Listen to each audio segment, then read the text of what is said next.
Okay, Shalom Aleichem, everyone. I hope everyone's well. Again, whether here or out there. Again, we're on page 13, Siman Gimel,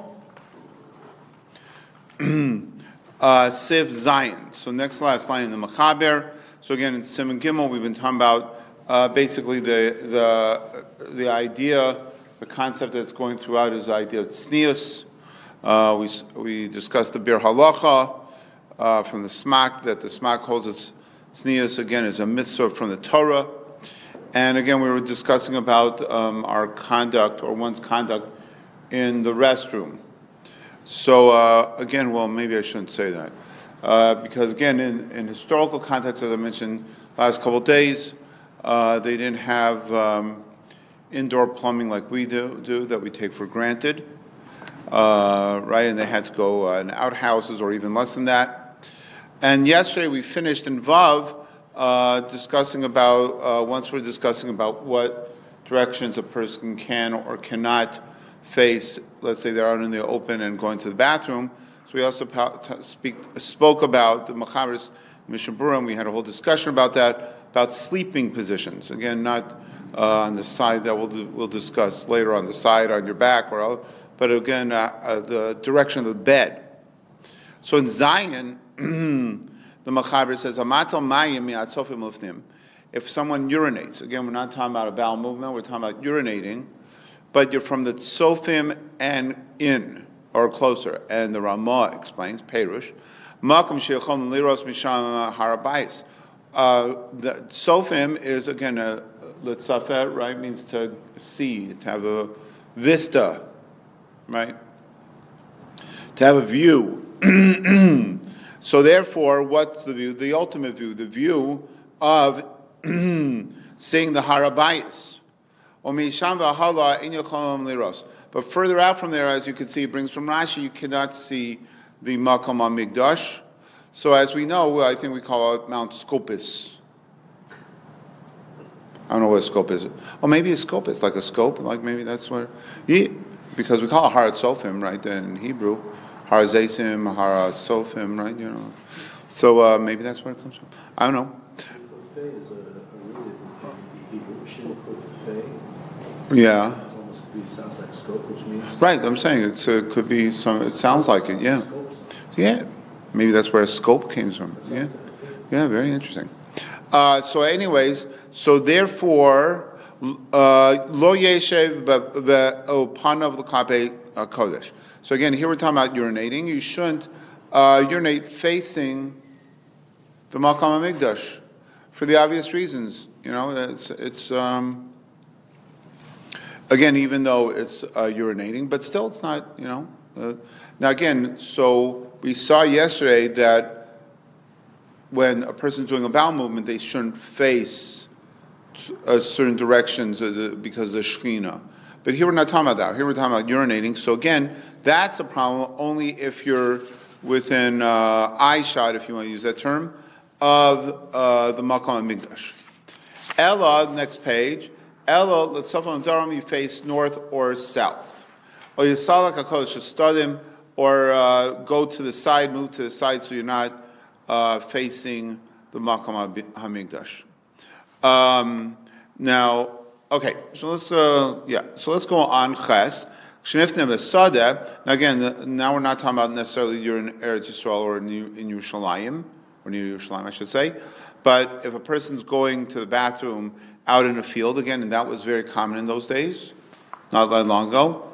Imhu achorei geder yifne miyad. If if you could go behind a fence, yeah, that's where I was looking for. So then you could do your needs right away. Because again, person doesn't see anything because you have the fence in the way. Now, again, it doesn't have to be a fence, it could be any barrier. You'll see the concept. Vika, but in an open area, like a field or whatever, so then you have to go far away enough so that a person doesn't see what you're doing, because again, it's not sneistic. Chain link fence would work. I guess not, no. But again, they didn't have those in those days. I mean, maybe they had lattice work. Lattice work. They had wood or So, stone. yeah. So in Tez, the Machaber says, Lo yeshe b'mehera v'chozek, shouldn't sit down to do a bowel movement quickly and with push yourself. Lo yanos lidchok atzmo yoser midai, you shouldn't put yourself too much. Shlo yanake shinar karkashta, so that you don't injure yourself, right? We know this is true. You need a certain amount of pressure, but again, so again, this really brings up an idea that, you should give yourself the time to go to the bathroom. A lot of people, are in a rush. Everybody's in a rush always, but again, it's a delicate balance, not take too much time, but again, famous halacha in Yud, lo yikanech b'yad yamin. When you clean yourself after going to the bathroom, you should not clean yourself with your right hand. So the question is why? So if you look at the Mishnah Berurah Yud Zayin, the Chofetz Chaim says, "Mibnei shekosher bat tefillin al zuras smali," because you use that right hand to tie your tefillin onto your left hand. Right? So in other words, so this hand is used for a mitzvah, and it touches the tefillin, so therefore it would not be right. It would not be correct. I was about to say right, but it is right. Well, whatever. So we're going to talk about that. Excuse me. Yeah. Now, the Chofetz Chaim says, if you go a little further, he says, so look for more reasons. He says, there are more reasons in the Gemara. So the Gemara in Brachas Samach Beis Amud Aleph does obviously bring other reasons. So it's interesting, some of those reasons. One reason is that you shouldn't use your right hand because it's coming up faster than you realize, right? In Hazinu, right, we're finishing Bamidbar and Meretz Hashem B'Aleinu Tova this week, then Dvarim and Shabbos Chazon, and then, right, so it's coming up pretty quickly before you know it. As I tell people, like Tisha B'Av, it's Rosh Hashanah already, it's done, like Pesach for sure. But the Torah says in Hazinu, it says, Mimi no, from his right hand, from Hashem's right hand, H das lomo. H das is referring to the fire, is referring to dust, the dust of fire, the fiery doctrine, I don't know, whatever, dust, he made known. So therefore, that's where we see, we see that when we refer to Torah, it's talking about that Torah was given with the right hand, so to speak, a kaviyachol, right? But what's interesting enough, and especially in our day and age, especially after the world just experienced or still experiencing with the coronavirus, is another interesting reason the Gemara says is because you don't want to use your right hand, because the right hand, for most people, is the hand that you'll bring to your mouth, let's say when you eat or so on and so forth. Right? It's most people's stronger hand. Yeah, but they're using a cup. But, so that to me is very fascinating. Again, you don't need me to tell you this, but we know that until not long ago, people do not believe in germs, right? That's why, unfortunately, many thousands of Jews were killed during plagues because they thought the Jews cast us out. They didn't realize, let's say during the Black Plague and other plagues, there was germs and bacteria and all this type of stuff. But here we see Chazal were keenly aware of it. Right? What's one of the most toxic things is a person's excrement. So, right, we see this, right? So therefore, again, we'll learn more about this later. So, again, that's very interesting. Now, what this brings us to, again, is, let's say those fortunate few, such as myself, who are left-handed, right? Not like you unfortunate souls who are right-handed. But At least I don't know who's out there, but us fortunate 10%, right? We know, but smaller is better. But Klal Yisrael is.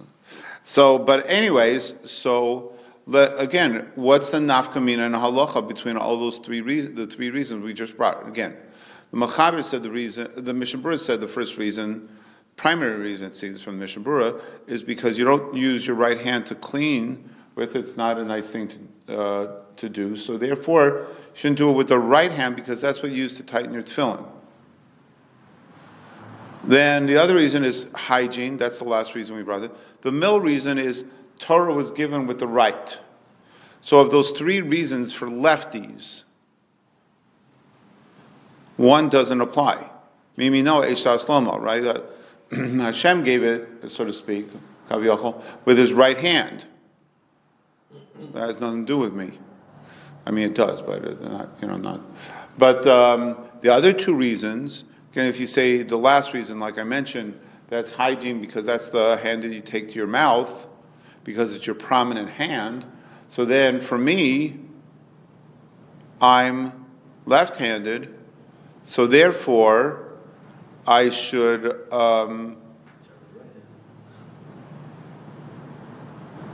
in other words, we tell a person to clean themselves with their left hand, to clean it with their weaker hand, because a stronger hand, right? So for me, then my predominant hand that I take to my mouth, so to speak, is my left hand. So then I should use my right hand. The same thing with the Mishnah Berurah's reason, right? The reason of tying the tefillin. So I bind, whatever word you want to use, my tefillin to my right arm with my left hand. And that's the way the poskim come out, is that for a lefty should clean himself with the right hand.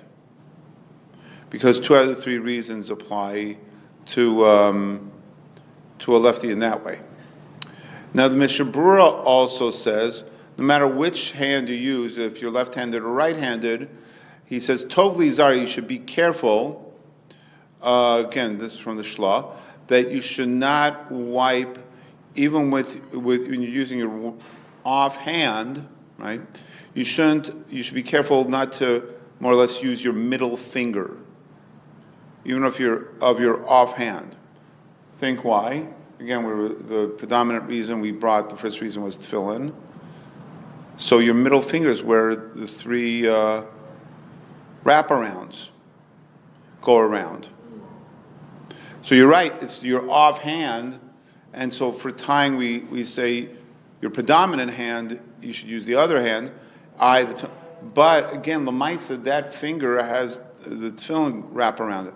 Those are the most important wrappings, right? We see, for example, by Hilchos Tefillin Mitzvah Hashem, we should get to it, that the ritzuas, the minimum length of ritzua, is that you're able to tighten, make the knot, where the tefillin is, and then go around, and then go not the 7 twines on your forearm. I mean, you're supposed to do that, but as far as minimum, let's say Chas v'Shalom, somebody's tefillin strap broke, right, and they're stuck.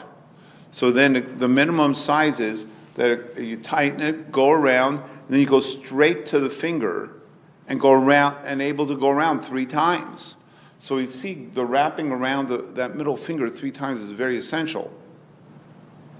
So therefore, the Shlah says, the Mishnah Berurah brings down, you should not, again, you should use your offhand, but not the middle finger of your offhand. Okay? Okay. Right. And then he brings down the Achronim say, as I said before, that a lefty should use their right hand. Okay? Good. So again, this is a very famous halacha. Yural, back upstairs. Lo yekanech b'cheres misrum akshafim. Shouldn't use a piece of shard, piece of broken pottery, because of kishafim. Below asavim yiveshim, and you shouldn't use dried grass, vegetation. Because because if you clean yourself with something that sunlight rules over it or goes on it, shina v'taltanos nosho, so it causes dental issues. Another interesting halacha, you shouldn't use a something that someone else used to clean themselves with. Very interesting. Maybe as Adam lidei taktonim, again, it's not healthy. And the Ramah says, but now the Ramah says, again, this is the 1500s, that our bathrooms are not out in the field. So they use a piece of pottery, and and we use things that were exposed to light or fire. Now the Berurah explains, except for a cheres, which the Machaber said you shouldn't use, as you mentioned before. And go out and see, that's what people do. So, again, this should make us appreciate the times that we live in. Right? Because this is what people... I remember when I was in high school, so we had a very big Talmid Chacham Zazang, he's living big well, Rabbi Spurka, what an amazing parish on the Shar Gmul of the Ramban. And anyway, so he was amazing. He introduced me to Musar and Iyun, and an amazing Rebbe. And he used to learn with us Mishnah Berurah. So we're learning Mishnah Berurah, Hilchos Shabbos. So by Hilchos Shabbos, there's all these things also. What can you use to clean yourself on Shabbos because of muksa and other thing? I still remember, this was not yesterday. Let me put it that way. And I remember Rabbi Spurga's design goes in saying, Rabbi said we're going to skip this. He just said he couldn't handle it. Because, how they used to clean themselves. So again, Anyways. What's the connection between Paris and Kishafim? I don't, that's past my pay scale. Yud Beis. Yifna Tznios, just to finish off our session tonight. But again, this gets into the overall, overarching discussion. There's Yifna Tznios B'Layla Kamo B'Yom, that when you go to the bathroom at night, it should be the same thing as during the day. Again, bearing in mind that they had to go outside or out in the field or out in the open, and so again, obviously the idea is a person say, well, it's dark, so I don't have to be so careful about all the niceties that we mentioned before, because it's nighttime, it's dark. And now again, don't forget, they didn't have lights on the street, so when it got dark, it was dark, right? It was very dark. So again, you could say that nobody sees me anyways. What difference does it make? So the answer is, as we all know, and the Mishnah Berurah brings it down in a beautiful line. It says, "Ki lefanav yisbarach hashecha ke'ora," right? Because the idea here is we're talking about it's not. There is, as we've seen yesterday and today, an idea of being aware of other people. But again, we started off in Sif Aleph talking about that even if nobody's there, the awareness that Hashem is there. And so therefore, that doesn't make a difference whether it's night or day, light or dark, it doesn't make a difference. And therefore, a person has to conduct themselves properly even in those circumstances, even if it's nighttime. Okay, we'll stop here for tonight.